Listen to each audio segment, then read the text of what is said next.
Oui, bonjour, merci Florian. Donc en effet, pour une agriculture du vivant, c'est un mouvement qui rassemble plus de 600 adhérents de l'amont à l'aval des filières dans une démarche de coopération pour accélérer cette transition via la structuration de filières et via la création d'outils de mesure de résultats. Donc on l'a vu au cours de la première table ronde, hein, quand on parle de résilience alimentaire, on parle avant tout de résilience des systèmes de production agricole.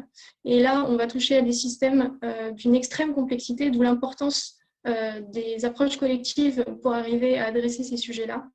Ce qu'il faut comprendre, c'est qu'aujourd'hui, le monde agricole fait face à un défi colossal, qui est celui de continuer à produire de la biomasse. Comme l'explique très bien Marc-André Sellos du Muséum national d'histoire naturelle, on s'aperçoit que depuis une quinzaine de millénaires, quel que soit le type d'agriculture, quelle que soit la zone géographique du monde, l'homme fabrique du désert. Il suffit de regarder une carte et toutes les zones du monde qui étaient historiquement des zones agricoles fertiles sont progressivement devenues des déserts. Donc pour continuer à produire de la biomasse aujourd'hui, nous avons en effet besoin de faire avant tout une agriculture régénératrice ou agroécologique, c'est-à-dire une agriculture qui va tendre vers l'autofertilité et qui va prendre soin de son support de production, les sols. Et pour construire cette agriculture régénératrice, en fait, ce qu'il faut comprendre, c'est qu'il ne s'agit plus en fait, de résoudre telle ou telle problématique ou de travailler sur telle ou telle solution, parce que dans le vivant, tout est lié et tout est sujet d'équilibre. Et c'est pour ça qu'il faut basculer sur des modèles traditionnels qui sont basés sur des obligations de moyens, à des modèles basés sur de la mesure des résultats des pratiques agricoles, mais en construisant des outils faits avec les agriculteurs. Parce que toute la complexité du sujet résultat, c'est qu'on va vite être sur des choses extrêmement complexes et il ne faut pas en oublier le cœur du sujet, qui est le métier de l'agriculteur.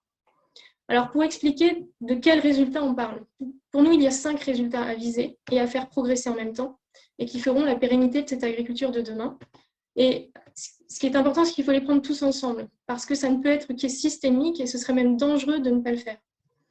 Le premier résultat, c'est le stockage de carbone. Nous avons besoin d'une agriculture qui, par ses pratiques, va capturer le carbone qui est dans l'atmosphère pour le stocker dans les sols. Pourquoi ? Parce que déjà, il y a trop de carbone dans l'atmosphère, ça, je pense que tout le monde est d'accord, mais aussi parce que le carbone, finalement, c'est le carburant de la fertilité de la production agricole. Donc, pour produire beaucoup de biomasse, il faut beaucoup de matière organique dans les sols et éviter qu'elle s'en aille dans les cours d'eau, comme c'est généralement le cas aujourd'hui.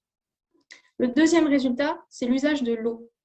Nous avons besoin d'une agriculture qui, par ses pratiques, va fabriquer des sols qui vont être en capacité d'infiltrer et de maximiser le stockage de l'eau dans les sols, comme une éponge. Et là aussi, c'est le rôle de la matière organique. Le troisième résultat, c'est la biodiversité, qui est un sujet souvent mal compris, parce qu'autant le carbone, je l'ai dit, c'est le carburant de la fertilité, mais la biodiversité, c'est le moteur. Donc, il faut en produire un maximum. Et en fait, en agriculture, on ne va pas protéger la biodiversité, on va la produire ou la détruire. Et quand je parle de biodiversité, je ne parle pas que des abeilles et des oiseaux, mais je parle bien du début de la chaîne trophique, c'est-à-dire les vers de terre, les champignons, les mycorhizes qui sont dans les sols. Et là, vous voyez déjà qu'avec ces 3 premiers résultats, on n'est pas uniquement en train de parler d'agriculture, mais on est bien en train de parler de biens communs à l'échelle des territoires. Le quatrième résultat, c'est la qualité nutritionnelle, ça a été évoqué. Il nous faut des aliments riches en éléments nutritifs, mais aussi qui ne contiennent pas d'éléments qui nuisent à la santé. Et il faut évidemment, 5e résultat, des agriculteurs fiers, heureux et valorisés, parce qu'un territoire résilient, c'est un territoire au sein duquel les agriculteurs peuvent se projeter, peuvent transmettre leur savoir et leur économie aux générations futures. Donc ces valeurs, on le voit, sont des valeurs collectives qui émergent sur toute la planète, mais pour les adresser, on a besoin de réconcilier l'ensemble des acteurs de l'amont à l'aval autour de ces valeurs et de construire les outils de mesure de résultats. C'est ce que nous avons fait donc, depuis le début de la création de notre mouvement il y a 3 ans, en construisant un outil collaboratif, libre et ouvert, qui part de la réalité au champ et qui permet de mesurer cette progression, cette démarche agroécologique vers ces résultats. Cet outil s'appelle l'indice de régénération. Il a été construit avec des agriculteurs, des techniciens et avec l'aide d'un comité scientifique européen reconnu pour son expertise agronomique. Aujourd'hui, l'indice est disponible pour les cultures végétales et il démarre le travail pour les productions animales.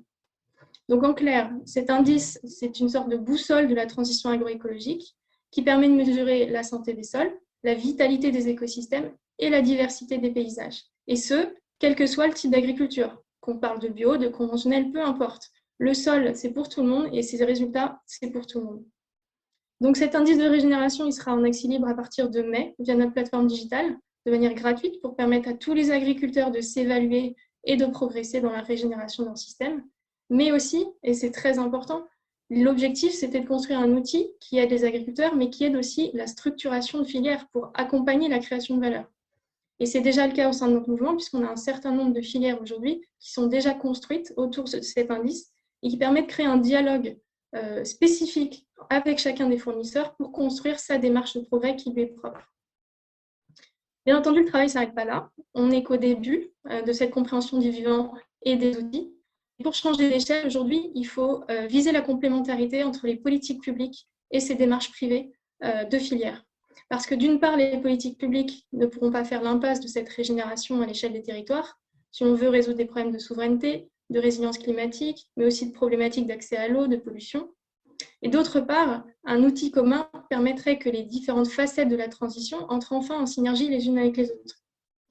On est convaincu au sein de notre mouvement, avec nos 600 adhérents, que l'indice de régénération peut être aussi un outil de fléchage pour les mécanismes de compensation, de rémunération des services écosystémiques, de soutien à la transition, voire même de circuit court, en cohérence avec ces initiatives privées. Et donc, c'est bien ça notre ambition aujourd'hui, de réussir avec cet outil simple, robuste et fiable, de réunir et de réconcilier l'ensemble des parties pour accélérer cette transition.